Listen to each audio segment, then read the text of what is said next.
Selamat datang di Vlopas. Vlopas adalah sebuah vlog yang membahas hal-hal random yang terpikir. Nah, untuk episode ke-44 ini, gue ingin membahas tentang Bima X episode ke-9. Dan seperti biasa, buat lo yang belum nonton, gue ingin ngasih tahu di depan bahwa bakal ada spoiler dari sisi cerita, dari sisi action, dan lain-lain. Jadi buat lo yang belum nonton dan nggak suka kalau di spoilerin, mendingan di skip aja dulu ya. Oke. Nah, untuk episode ini penulisnya adalah Junko Komura, penulis Kamen Rider Double ya kalau gue nggak salah. Terus dengan judul Pahlawan Kurang Tidur. Lucu sih judulnya ya. Terus episode ini awalnya gue kira adalah episode yang sifatnya komedi lagi ya, karena adegan pembukanya yang cenderung lucu. Ya waktu dia di keluarganya siapa si Ray paman Randy tuh mimpi-mimpinya juga diceritain lucu. Terus secara garis besar pokoknya plotnya Bima X kalah sama topeng besi karena ngantuk. Itu dia berantem ya. Terus monsternya itu adalah Zakros, monster kambing dari season 1. Tapi desainnya juga diperbaikin sedikit. Terus ada Draconer duel sama topeng besi tapi nggak selesai. Terus Ray kalah sama topeng besi itu karena dia ngantuk. Tiba-tiba ditolongin sama Rika pakai rejuvenator, dan setelah ditolongin dia jadi lebih seger.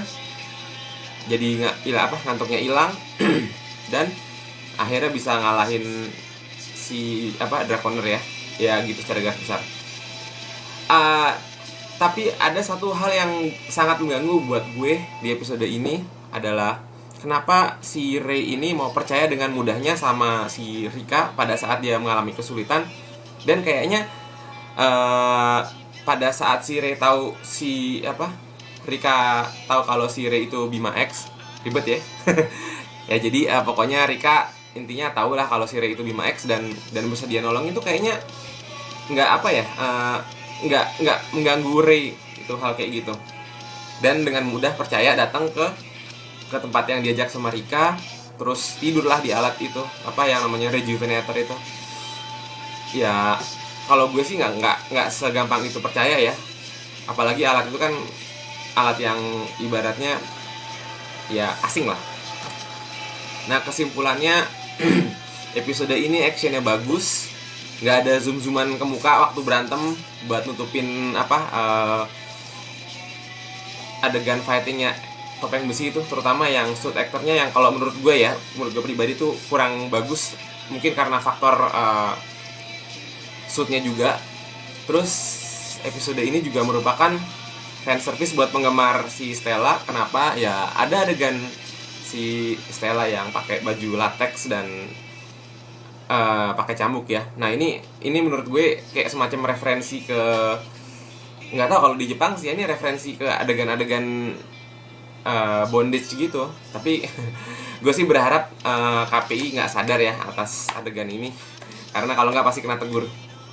Terus ada duel topeng besi sama Draconer. Ini kalau menurut gue nggak kayak tokusatsu pada umumnya ya. Dia lebih mirip adegan dari Dragon Ball Z ya, ambil terbang-terbangan, adu ilmu, terus Draconer ngeluarin ilmunya kayak Vegeta gitu, Big Bang Attack. Ya agak lain sih, tapi nggak apa-apa, variasi sih. Terus ada juga elemen komedi ini yang paling gue suka.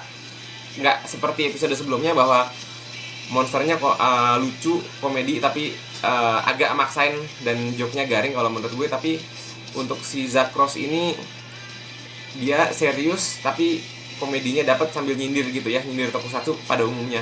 Kenapa? Pada saat si Bima berubah, kan si Ray berubah jadi Bima X, itu kan dia seperti biasa punya roll call sendiri, pakai pose-pose gitu. Terus si Zakros itu nunggu, dia sambil baca koran, oh udah selesai berubahnya, baru mulai berantem. Itu epic banget sih kalau menurut gue. Tapi mungkin itu referensinya bisa dimengerti kalau penggemar tokusatsu yang udah lama ya. Tapi kalau anak-anak kecil gue nggak tahu dapat apa enggak. Terus sayangnya Azazel di episode ini masih nggak ada kabar. Ya nggak tahu sih, menurut gue udah bye-bye aja lah. Terus di di adegan penutupnya kita bisa lihat Hisatsunya dari Bima X yang tidak melibatkan Helios. Jadi rider kicknya lah ya, namanya Garuda Inferno Crusher. Dia ini rider kicknya ala Kamen Rider Kiva. Kalau lo mungkin udah lupa karena udah lama ataupun belum pernah nonton, lo coba aja nonton Kamen Rider Kiva. Dia rider kicknya nendang monster, habis itu lambangnya langsung nyeplak gitulah di di antara tembok atau di ini yang tempat dia diinjek gitu ya, kurang lebih seperti itu. Jadi ya menurut gue episode ini lumayan bagus sih. Balance aja kalau lo mau ngomong, adegan lucunya ada sedikit, terus seriusnya juga dapet ya. Segitu aja sih kalau dari gue. Terima kasih buat lo yang udah nonton. Gue tunggu komennya di bawah sini ya. Jangan lupa subscribe. Dan sampai ketemu untuk episode berikutnya.